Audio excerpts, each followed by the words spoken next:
Hi Catherine, it's Sarah Fae here in Northumberland, England, with Blossom, the 5-month-old kitten who's very inquisitive. And thank you so much for having me on your Renaissance Fair. It's a real privilege to be part of the lineup. There's some very talented, creative individuals, so it's a real humble thing to be a part of it. And the reason I'm here today is to talk about Ghost the Christmas Stag. So it's something we've collaborated on. It's been the last 18 months of our lives. We finally clicked send to the publishers the other day. I had a massive cry. First time I've written a book, and you were so sweet about it. You were like, your baby's flown the nest, and that put it into context. This was just a huge grief. It really has been a big part of my life, not just writing the book, but actually finding the stag itself, because Ghost the Christmas Stag is based on true events. So, where do I begin? I guess in Christmas Eve 2018, I came home and I'd bought a Christmas card for my partner Ian, and that Christmas card had a white stag on the front, and in that card I wrote a poem about connecting to the sacred, even though it's just so much mundane, normal, routine life going on. And actually, this is a picture of what the card was. It was a white heart framed between a tree. And what happened, as I went to write the poem out, he came up to me and went, I'm going to give you a Christmas present rather, early. I said, okay. And he handed me a pen, and it was beautiful. It was made of Hollywood, which is what the Druids used to use to cast spells.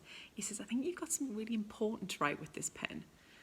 Okay, so I put the poem in the card. And 6 weeks later, Ian was out walking in the woods, and it's literally woodlands. He's walked for the best part of 40 years. And I got a call, and you weren't going to believe this, but I found a white stag. So just to put it into context, white stags are incredibly rare. You get roebuck and fallow deer, and the roe is the more rare breed in terms of the colour. And what happened, we found out that this particular breed, which was a wild white roebuck, there's only 6 being seen in the British Isles since the end of the Second World War. So it was quite something for Ian to witness. So I got this call, he took a photograph, and the photograph that he took was exactly the same as the card I'd given him on Christmas Eve. It was framed between the branches. Whew. So we had something very special on our hands. Felt like a gift. Felt like there was a divinity in it. So the next 2 months of our lives was spent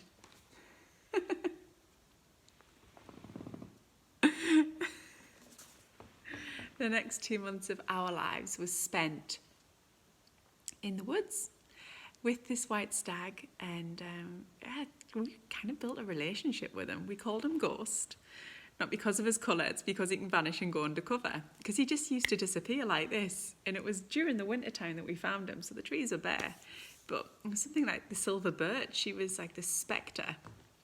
It was a real interesting time. The first time I saw the white stag, I actually just burst into tears, because you would. It was like the wildlife equivalent of Freddie Mercury at Wembley in 1985.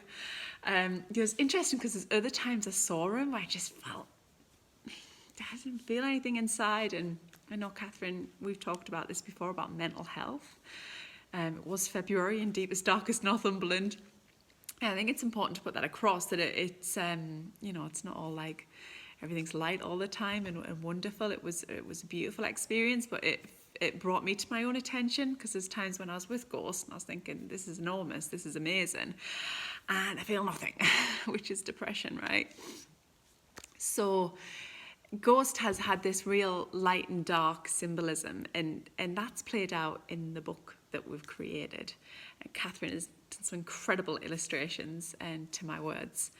So the next steps really was to speak to my nephews, Hector and Leo, and get their advice on matters. And so I showed them pictures, and they said, we just have to tell Santa Claus.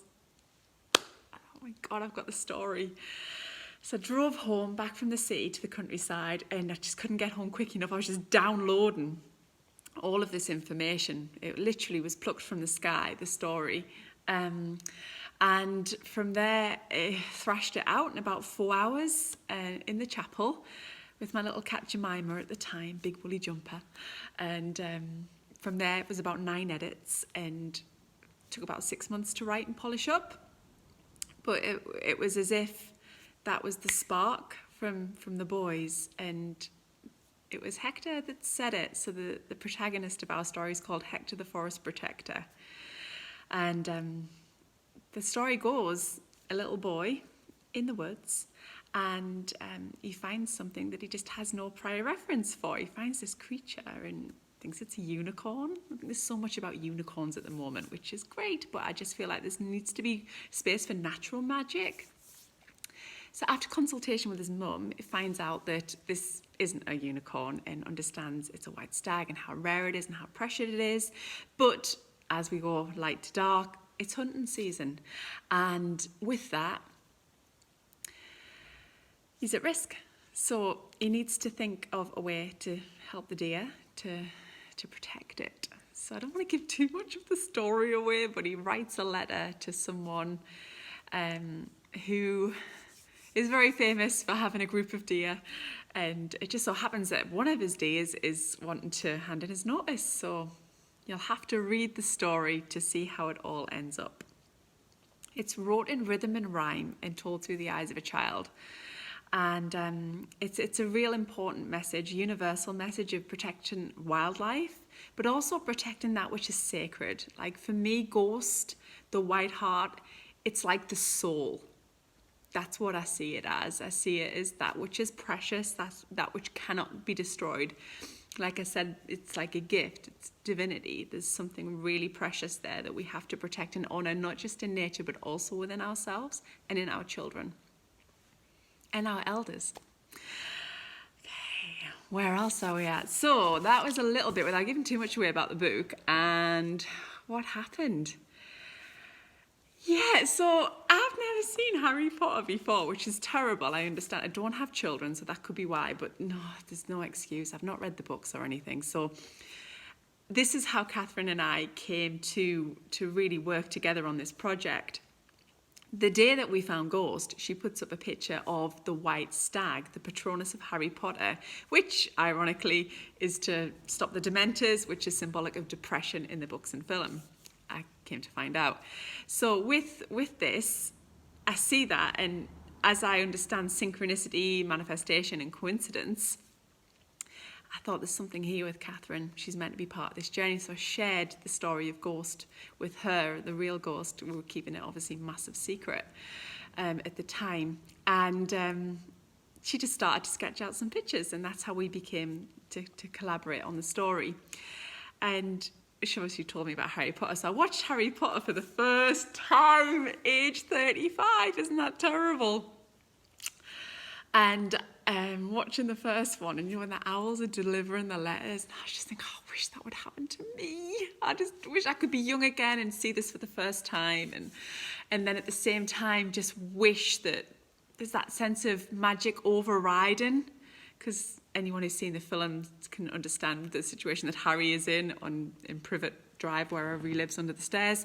Just the sense of this overriding of destiny and magic. Wow, what an owl. I wish an owl would do that. So a few weeks later, my partner and I decided we'd send a little letter to J.K. Rowling just to share the pictures, obviously via our publicist and everything, just direct there, and just to share the pictures of Ghost and just this natural wonder, and just wanted to share it. And I posted the letter, old school, and I'm driving home. It's broad daylight, it's February still, 3:00 in the afternoon, and what flies out in front of the car but a white owl? It was something else. in a way, it was more outrageous than seeing Ghost. It was such a powerful synchronicity. The owl flew out in front and guided me back into the village where I lived and sat on the fence, and we just stared at each other for like 20 seconds. Massive. It was huge. Huge little God wink. So that was a lovely one. So that was right at the beginning of our journey. And strangely enough, after I picked myself off the ground crying with grief because of letting the story go to the publisher and finally letting go of my baby, I'd wrote my little last bits, and the same thing happened again. So driving home, not exactly the same way, but an owl flew out broad daylight right in front of my car, wingspan in front of the car. So like the best part of 18 months later. So it felt like a real sense of bookend, which was glorious. Where else? What else have I got to share with you about this amazing, incredible, beautiful story? It's been a real privilege and a real milestone in my life. In the book, I just have to pay tribute to the man that made me who I am, really. And that is my grandfather, Robert Bobby Napper, who, when I was a little girl, filled me with stories, taught me everything about world history, about sport, about the myth, everything, fables, morality. This book is dedicated to him. And he was a miner. He used to work underground in Easington Colliery, where Billy Elliot was filmed. And he literally was the Pitman poet. He was an artist. He had so much creative fire and potential. And he spent his whole life working underground in the soot, in the ash, to provide for his family. And I feel like that was a huge sacrifice on his behalf, but at the same time, that was the way things were then. But this is absolutely for him, this story, because had he not told me about all of those ones, maybe I wouldn't have been inspired to write. The one I always liked, though, was the one about the little Dutch boy who used to put his finger in the dam, save the town. That one always sticks. We've all been that guy, right? So I think that's all. Obviously, the cat is gone. Blossom has got camera shy. And again, just thank you so much for being with me on this journey. I guess it's not over yet. And we'll see. We'll see. God bless. Hi, Sarah. Thank you so much for being here and for sharing your journey about how Ghost the Christmas Stag came to be. And I love the owl story. I had forgotten about the owl in the beginning of your journey. So to hear the bookend experience definitely gave me a little tear in my eye. So thank you for sharing that with everyone. As you said, our book is basically at the publisher. And at the time of this video airing, it should be very close to being in our hands. So we cannot wait to get it out into the world. And it should be available on sale starting in December. So we'll keep you posted on that. But thank you everyone for joining us today, and we can't wait for you to read and see Ghost the Christmas Stag.